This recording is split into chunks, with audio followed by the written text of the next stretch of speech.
Territorial state से empire तक के सफर पर ये आपका क्विक समरी है।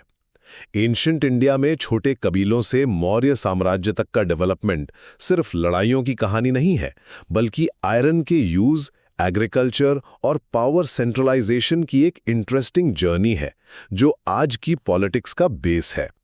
सबसे पहले बात करते हैं उस टेक बूम की, यानी लोहे की खोज।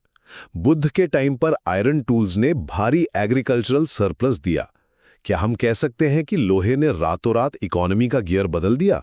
बिल्कुल, क्योंकि इसी सरप्लस से बली और भाग जैसे टैक्सेस कलेक्ट हुए और पहली बार एक परमानेंट स्टैंडिंग आर्मी बन पाई।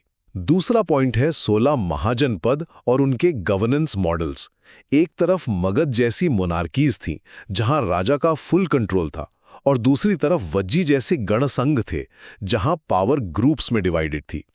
हम एंशिएंट इंडिया को अक्सर निरंकुश मानते हैं, पर क्या पावर शेयरिंग वाले ये गणसंघ हमारी आज की डेमोक्रेसी के शुरुआती रूप नहीं थे?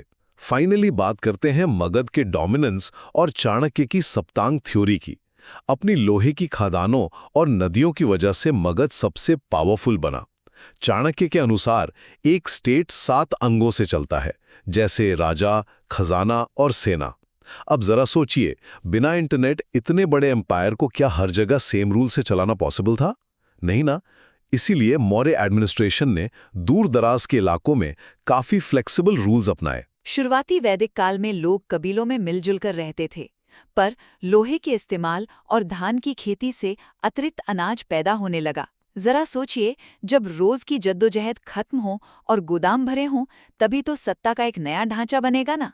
इसी सरप्लस ने क्षत्रिय और ब्राह्मण वर्ग को ताकतवर बनाया, वर्ण व्यवस्था शुरू हुई और स्वेच्छा से दी जाने वाली बलि या भेंट एक अनिवार्य टैक्स में बदल गई। दूसरा, सत्ता के 2 अलग मॉडल। बुद्ध के समय तक 2 तरह के महाजनपद बन चुके थे।